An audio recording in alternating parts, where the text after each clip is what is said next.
এইবারও যদি জামায়াত, এইবার কিন্তু বিএনপি জামায়াতকে বাইর করে নাই, জামায়াত বিএনপি থেকে বাইর হয়ে গেছে, যদি থাকতো তাহলে আপনাদের কোনো অসুবিধা হইতো না কিন্তু।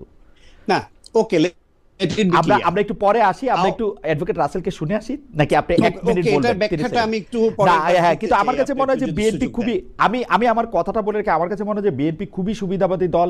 এখন এসে জামাতের যেই দোষগুলি তারা বাইর করতেছে, সেই দোষগুলি তো অতীতের দোষ। তারপরে তো মানে যদি দোষও হয়, তারপরে তো বিএনপি তাকে ভালোবাসতে কোনো অসুবিধা হয় নাই।